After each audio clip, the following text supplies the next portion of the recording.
हैं? तो जैसे 12 ज्योतिर्लिंगम, तो शब्द है, एक है शिव, एक है ज्योति और एक है लिंगम।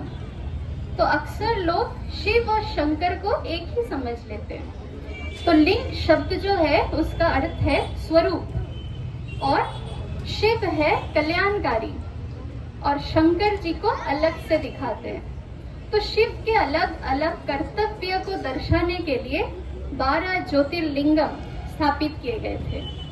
तो आप में से कितने जन को 12 ज्योतिर्लिंगम का नाम पता है? हाथ उठाएंगे? बहुत थोड़े जन को, है ना। 12 ज्योतिर्लिंगम भारतवर्ष में कहाँ कहाँ बनी हुई है, तो इसका नाम भी बहुत कम लोगों को पता है। तो आज हमारे लिए कितनी सौभाग्य, जो 12 ज्योतिर्लिंगम इकट्ठे हम एक साथ देख सकते हैं।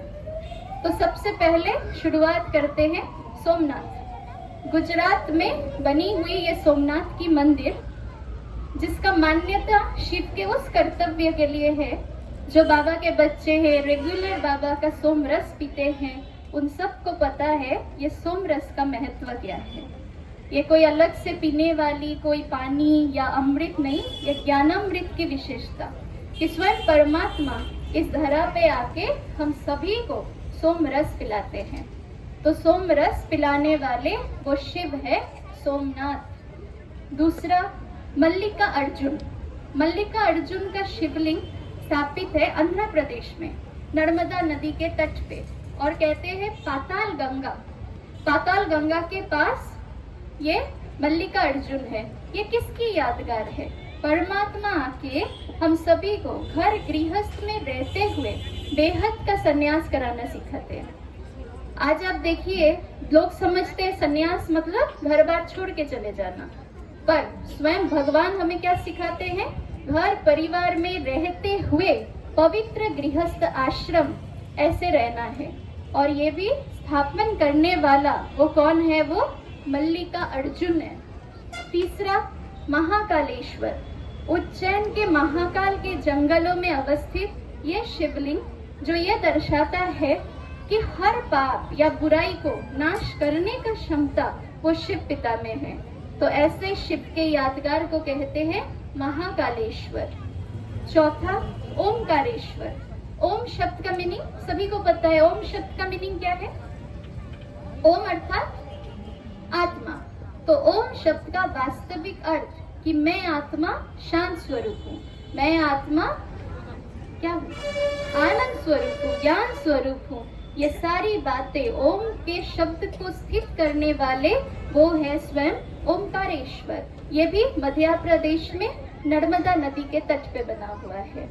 फिर पांचवा, बैजनाथ या वैद्यनाथ, जो देवघर झारखंड में बना हुआ है, और ये हमारी एक शक्तिपीठ भी है, और इसीलिए इसकी बहुत मान्यता है। कहते हैं रावण ने भी तपस्या करके शिव का दिल कहाँ जीता था? तो यहीं पे, कहाँ? देवघर में वैद्यनाथ। और शिव को वैद्यनाथ इसीलिए कहते हैं क्योंकि वो सब आत्माओं के अंदर के जो भी विकार रूपी रोग है उसको वो ट्रीट करके खत्म करते हैं। तो वो सबसे बड़े वेद भी है। फिर भीमा शंकरा। भीमा शंकरा महाराष्ट्र में है और पुणे के पास। और ये कौन सी यादगार है? कहते हैं शिव एक समय भीम नाम के एक असुर का उन्होंने वध किया था। तो असुरी संस्कारों का संहार करने वाले वो शिव कौन है? भीमा शंकर। फिर उसके पश्चात रामेश्वरम। ये नाम सभी ने सुना है। रामेश्वरम कहाँ है? तमिलनाडु के पास एक छोटा सा आइलैंड, और जिसका कनेक्शन किससे है? रामायण से। कहते हैं श्री राम जी रावण से वध करने से पहले रामेश्वरम में शिवलिंग की स्थापना किए थे और उनकी पूजा भी किए थे। इससे ये भी समझ में आता है कि शिव जरूर राम के भी पिता है। तो क्या समझेंगे कि ये रामेश्वरम शिव का वो स्वरूप है जिससे पता पड़ता है कि शिव सिर्फ श्री राम के ही नहीं, सारे देवी देवताओं के भी वो परम पिता है, इसलिए वो है रामेश्वरम। उसके बाद 8 नंबर पे आता है नागेश्वर। ये गुजरात में द्वारका में है और इसकी सबसे बड़ी एक यूनिक चीज है, ये 12 मीटर का लंबा एक शिवलिंग है। और नागेश्वर आप नाम से समझ सकते हैं कि जहाँ पे सारे विकार, विष, ऐसे रूप, विष रूप को जो खत्म करता है, जो जीत पहनाता है, वो है स्वयं नागेश्वर। उसके पश्चात विश्वनाथ। विश्वनाथ काशी सभी जानते हैं, बहुत प्रख्यात है। तो शिव विश्वनाथ है क्योंकि वो नए विश्व के रचयिता है, और नए विश्व के रचयिता होने के कारण उनको विश्वनाथ कहते हैं कि नई सतयुग जो आ रही है उस विश्व के भी वो रचयिता है। और कहानियों में कहते हैं कि जहाँ पे विश्वनाथ, वहाँ नदी से एक शिवलिंग अपने से प्रकट हुआ था और सीधा पानी से निकल के वो आसमान तक पहुंचा था। और इसीलिए वो समय पे आज भी विश्वनाथ में पूरे देश भर से बहुत सारे सन्यासी जाते हैं और उसी समय पे वो गंगा में स्नान भी करते हैं, क्योंकि समझते उस समय हमारे सारे विक्रम विनाश होते हैं। तो इसलिए शिव कौन है? विश्वनाथ। उसके पश्चात ये बहुत यूनिक है, त्र्यंबकेश्वर। त्र्यंबकेश्वर कहाँ पे है? महाराष्ट्र में। महाराष्ट्र में नासिक के पास ब्रह्मगिरी पहाड़ों में ये स्थित है, और कहते हैं गोदावरी नदी का ये शुरुआत भी है।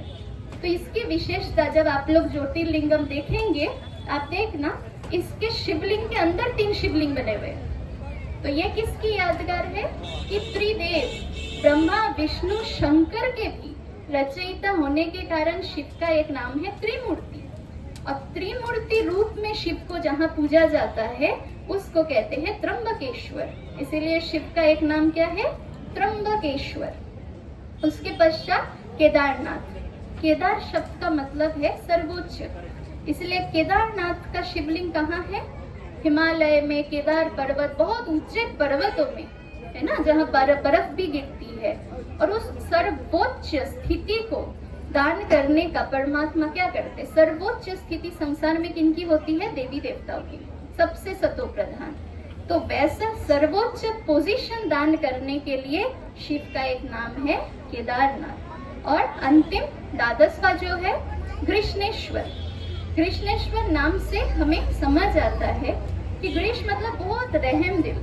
तो शिव परमात्मा बहुत रहम दिल है।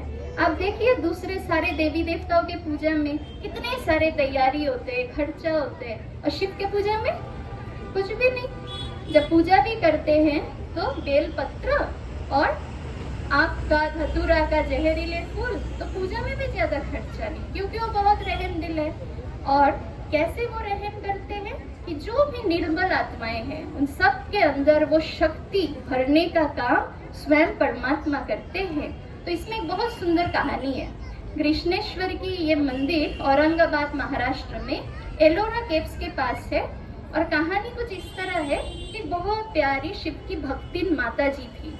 माताएं बहुत भोले होते हैं ना, तो वो भी बहुत भोली माता जी थी, सर्वोत्तम भक्ति करती थी, और उनका नाम था कुसुम। उनका बेटे का देहांत हो गया, शरीर छोड़ दिया। तो माता जी को तो पुत्र से क्या था? माताओं को पुत्र से क्या होता है? बहुत मोह था। पर उन्होंने शिव की खूब तपस्या की, और तपस्या करके जब शिव एकदम संतुष्ट होकर खुश हो गए तो उन्होंने उनके बेटे को जीवदान दे दिया। तो कहने का अर्थ क्या है?